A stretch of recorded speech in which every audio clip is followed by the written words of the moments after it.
Et donc, nous allons discuter d'autres solutions pour tenter de sortir de la précarité alimentaire. Avec toujours, pour en parler, Frédéric Danhé qui est avec nous et Boris Tavernier, directeur de VRAC National, en visio depuis Lyon. Bonjour. Boris. Bonjour. Bonjour tout le monde. Et merci de nous rejoindre pour parler de cet ouvrage dont vous avez eu l'idée. Je rappelle le titre, Ensemble pour se nourrir, enquête sur les projets solidaires et durables pour sortir de la précarité alimentaire. Alors, comment vous est venue cette idée, Boris Tavernier ? J'ai la chance, à travers mes activités, de rencontrer beaucoup de projets assez inspirants et j'avais envie qu'ils soient visibles, à la fois parce que c'est des beaux projets, mais surtout avec un double objectif de donner envie aussi aux personnes, quels que soient leurs moyens, quels que soient leurs revenus, de se rassembler, de s'auto-organiser pour se réapproprier sa consommation, et puis aussi avec cette volonté en tout cas de peser un petit peu dans le débat politique, et si ce livre, si ces projets qu'on rend visibles peuvent aider à changer les politiques publiques, ce serait gagné, quoi.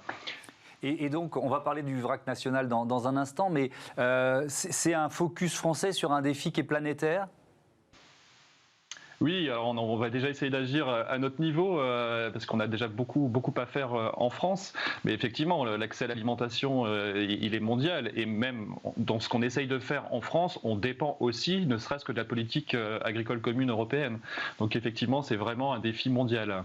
Alors parlez-nous justement de VRAC National, qui connaît un succès incroyable avec un vrai business model unique. Alors business model, c'est peut-être un mot un peu fort. En tout cas, nous, on a construit VRAC il y a maintenant 8 ans avec cet objectif de lutter contre les inégalités en matière de consommation. Et on a tout de suite orienté le projet en direction des quartiers populaires, en direction des banlieues, parce que c'est un peu dans ces endroits-là où c'est la double peine.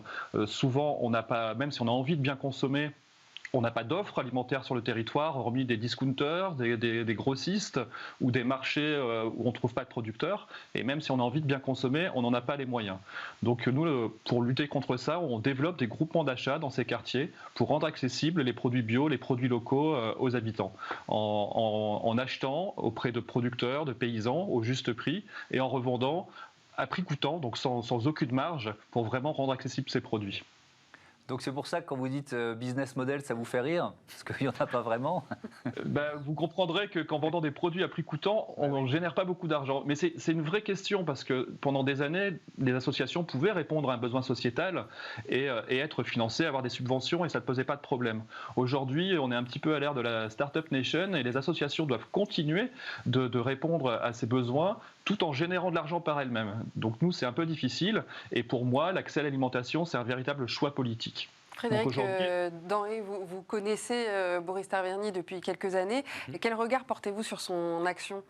Moi, je suis un passeur comme vous. Je me contente de parler des gens et je suis impressionné, admiratif par des gens comme Boris parce que c'est eux qui font. Et Boris a réussi l'impensable, c'est-à-dire respecter la dignité du producteur en lui achetant à son prix, parce que c'est le producteur qui décide de son prix, et tout en respectant la dignité du client, la personne assez démunie qui fréquente VRAC, en lui permettant de vendre, d'acheter à prix coûtant. Voilà, il a réussi une martingale et son modèle économique, entre guillemets, il est fondé, et Boris a raison d'insister là-dessus, sur de la subvention ou de l'appel de fonds, ce qu'il réussit. Donc c'est possible de faire ça, mais c'est possible de faire ça dès lors qu'on considère que ce n'est pas un coût comme les hôpitaux. On a vu ce que ça a donné de fermer les lits d'hôpitaux sous prétexte que c'était un coût. Non, les hôpitaux, c'est un investissement pour l'avenir, c'est de l'intérêt général, de la même façon que l'aide alimentaire. C'est une forme de délégation de services publics de l'État vers des structures privées, comme VRAC. Boris est allé jusqu'au bout, il est allé chercher l'argent là où il est, dans les collectivités, les bailleurs sociaux, des fondations d'entreprises. Et le résultat est là, c'est que maintenant ça essaime dans toute la France. Alors justement, Boris Tavernier, on va peut-être ouvrir le chapitre sur le rôle des entreprises pour lutter contre cette précarité alimentaire. Vous, qui sont vos partenaires, par exemple, chez VRAC National ? Alors nous, on travaille beaucoup avec des bailleurs sociaux parce qu'on a vraiment construit le projet avec eux, tout simplement parce que pour vivre, il faut un toit, il faut se nourrir. Donc il y a un vrai lien fort dans les quartiers populaires, avec cet objectif aussi de développer un peu le pouvoir d'achat des habitants. Et ensuite, en termes de fondation, On travaille beaucoup avec la fondation Carasso, qui est une fondation qui finance énormément l'alimentation durable en France. Et par contre, au niveau des entreprises, non, évidemment, pour être un petit peu cohérent, on refuse tous les financements de l'industrie agroalimentaire et des grandes surfaces. Donc, par contre, on peut travailler avec des mutuelles, avec des banques qui ont aussi envie d'avoir plus d'impact sur la société. Et ça vient beaucoup de l'intérieur aussi, d'ailleurs. Ça veut dire quoi? Ça vient de l'intérieur? Ça veut dire qu'aujourd'hui, il y a de plus en plus de salariés pour qui avoir un bon poste, un bon salaire ne suffit plus. Et ça, c'est hyper intéressant, ça bouge vraiment depuis quelques années. Et ils ont vraiment envie que leur entreprise ait un rôle social sur leur territoire. Et ils poussent leurs dirigeants à aller dans ce sens-là. Donc ça, c'est assez bénéfique pour des associations comme la nôtre. Oui, Frédéric Danhé, vous avez des exemples comme ça d'entreprises dont les collaborateurs ont poussé des initiatives, par exemple, dans la précarité alimentaire ? Non, sur la précarité alimentaire, j'ai pas d'exemple, mais sur l'environnement qui est mon domaine, oui, c'est général. En fait, c'est le bon côté du greenwashing. Les entreprises ont fait du greenwashing, mais ils ont oublié que la peinture verte qu'ils mettaient, elle a diffusé. Vous savez, les perturbateurs endocriniens, ça a diffusé dans toute l'entreprise. Aujourd'hui, vous avez des salariés qui disent, bah oui, mais là, vous vous rendez compte maintenant ? C'était du pipeau. Ben non, ça peut plus être du pipeau. Et ça n'est plus du pipeau. Et celle que je connais le mieux, c'est le groupe LVMH. Et ils sont allés très très loin dans l'intégration des contingences environnementales jusqu'à établir une comptabilité financière qui donne une valeur à la nature. Je ferme la parenthèse. Enfin oui, il y en a de plus en plus. Il n'y a pas une entreprise aujourd'hui digne de ce nom qui peut dire qu'il n'y a pas de problème d'environnement. Non, elles sont toutes dedans. Oui, alors ce qu'on voit quand même dans le cadre de ce débat sur la précarité alimentaire, il y a la situation des étudiants. Voilà. Et c'est vrai que là, on a quand même vu, Frédéric Danhé, des entreprises se mobiliser. Alors, on peut considérer que c'est de l'opportunisme de la part, par exemple, de la grande distribution, mais qui fait des paniers repas à un coût le plus faible possible. Même, il communique à celui qui met son panier repas. Je vous vois faire la moue, mais voilà, ça m'intéresse de savoir ce que vous en pensez de ces initiatives-là. La grande distribution, j'en pense pas grand-chose. Honnêtement, c'est des gens qui raquettent le monde agricole et c'est des gens qui ont besoin des pauvres pour optimiser leur surplus. Voilà. C'est de la donation. En plus, c'est nous qui finançons autant de 60%. Alors, il y a des enseignes qui sont sans doute meilleures que les autres, comme Système U et Intermarché, mais d'autres, il faut une troisième marque pour que le CSA ne dise pas non. Leclerc, en général, qui est pas bien aimé du monde paysan. Donc, tout ça, c'est de l'opportunisme. Alors, évidemment que ça aide. Mais si on en est à nourrir les étudiants, c'est quand même dramatique qu'en France, des étudiants bouffent pas. C'est pas possible. Et c'est quand même dramatique que ce soit certaines anciennes de la grande distribution qui les nourrissent avec de la merde. Parce que c'est de la merde, c'est tout. C'est des produits bas de gamme, c'est des produits transformés, c'est des produits sans équilibre alimentaire. C'est honteux. C'est honteux, mais Boris pourrait vous en parler. Oui, Boris Tavernier, mais moi j'avais une question aussi sur le profil des gens que vous voyez. C'est ce que vous voyez évoluer et voir de plus en plus de jeunes notamment chez VRAC International. On a créé VRAC Université il y a 2 ans, parce qu'effectivement, il y a eu un drame à Lyon.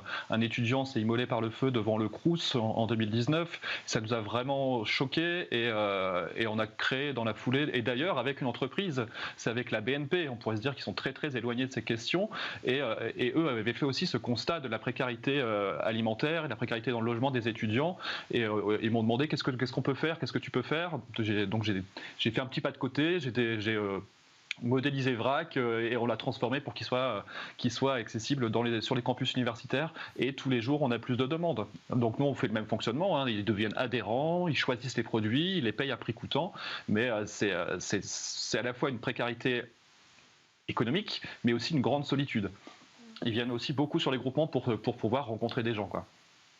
Je voudrais revenir sur l'aspect durable de la démarche. C'est aussi dans le titre de votre livre, Frédéric Danhé. Boris Tavernier, c'est un défi. Comment je peux dire ça ? Ça complique le défi d'aller chercher des produits qui sont de bonne qualité, qui sont bio et qui font la promotion de l'agriculture durable ? Non, parce que ça n'aurait pas fonctionné si c'était d'autres produits, en fait, tout simplement. Moi, les gens qu'on rencontre aujourd'hui, dans les habitants des quartiers populaires qui sont adhérents de VRAC, ils sont juste considérés. Ils sont des consommateurs comme tout le monde. Ils ont enfin le choix de leur consommation, et surtout, ils peuvent agir sur ces questions environnementales. Ils auront le sentiment qu'en consommant des produits issus de l'agriculture biologique, qu'en consommant des produits en vrac, ils agissent non seulement pour le bien d'un paysan, pour le bien de l'environnement, et puis pour leur santé et celle de leurs enfants. Donc, Oui, moi j'avais une question sur les producteurs. Quelles sont les relations que vous avez avec eux du coup? alors c'est des relations très, très proches parce qu'il y a un vrai enjeu de reconnecter le consommateur à qui le nourrit. Donc nous on organise beaucoup de visites à la ferme, de visites de nos producteurs où on va passer une journée avec nos adhérents chez le producteur de fromage de chèvre, chez le moulin, chez le meunier pardon, parce qu'on ne sait plus aujourd'hui comment les choses sont fabriquées. On est complètement déconnecté de ça et on a besoin de retrouver la confiance. Au-delà du bio, du local, du durable, c'est retrouver vraiment la confiance en qui nous nourrit. Et ça c'est toujours des moments qui sont vraiment très, très, très fort. Voilà. Et les paysans eux-mêmes ont cette volonté de nourrir des personnes qui n'ont pas les moyens de s'acheter leurs produits. Ça, c'est aussi intéressant. Aujourd'hui, j'ai pas mal de personnes, de fournisseurs, de grossistes qui vont m'appeler. Nous aussi, on veut que nos produits soient accessibles à notre public et pas uniquement dans des magasins bio spécialisés pour des personnes qui ont les moyens. Et avec effectivement des prix qui sont trop élevés. Merci beaucoup. Merci Frédéric Danhé. Merci Boris Tavernier. Je rappelle le titre de votre livre, Frédéric, Ensemble pour mieux se nourrir, enquête sur les projets solidaires et durables pour sortir de la précarité alimentaire, publié chez Actes Sud. À bientôt. Merci. À bientôt. À bientôt. Tout de suite, c'est Smart Ideas.